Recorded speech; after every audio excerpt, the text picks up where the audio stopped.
This was part of my 12-step program.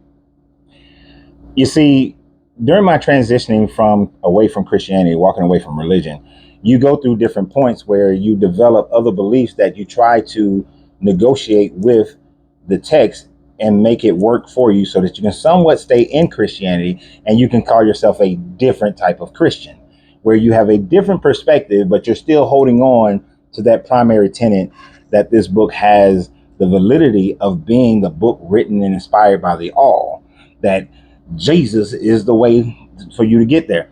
But I went through this, and it's interesting. It's like a blast from the past for me. The earth is hell.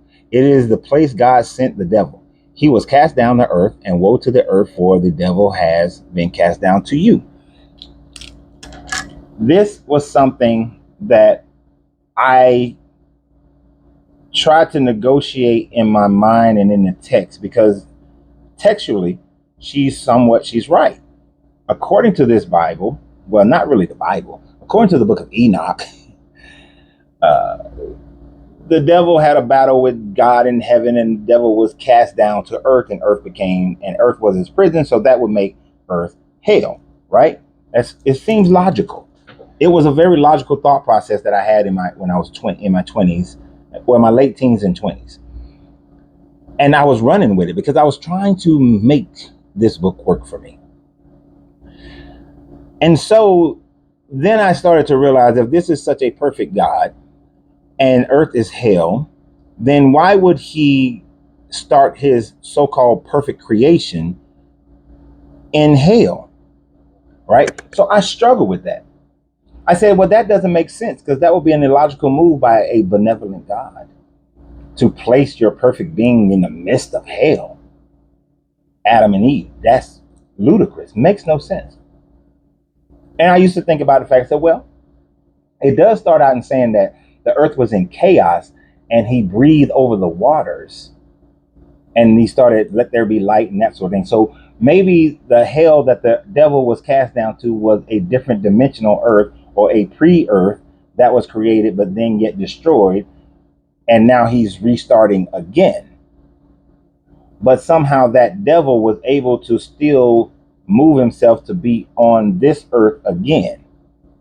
But that just didn't jive, because if the devil was on a previous earth, how is the devil now on this earth? Should not work. So I struggled with that. And then I also had the thought that maybe all of us are the damned souls that fought against God, and then going through this process of being human is how we find our redemption back. Because why would God not create a redemption for his first children? Until I read Revelations, where it says the devil and all his people be thrown into a lake of fire forever. I said, well, damn, that still does not work.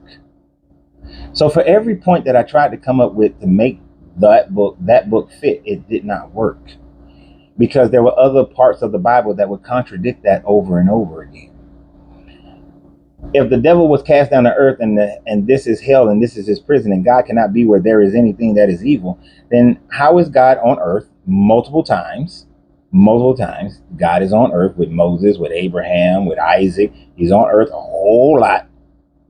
And then the other aspect of it, how can God be down here as Jesus? It's earth, it's hell. He can't be down here if God and Jesus are one and the same. And then the big one, hey, Satan, where you been?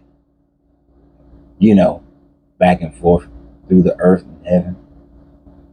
You see Job down there? That's my dude. Yeah, I see Job.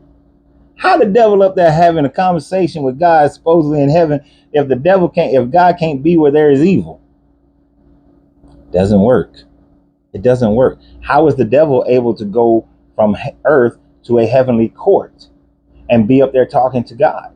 Doesn't work. If he's cast down in prison in hell, does not work. So therefore, I understand your thoughts. I see where if you take one part and leave it by itself, that will work. But that's out of the book of Enoch, not necessarily in your Bible. Your Bible is just kind of quoting some parts of Enoch.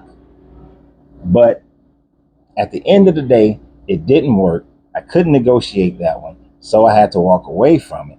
And as I walked away from it, I freed myself to be myself, because my greatness is non-negotiable. Good journey, good vibration.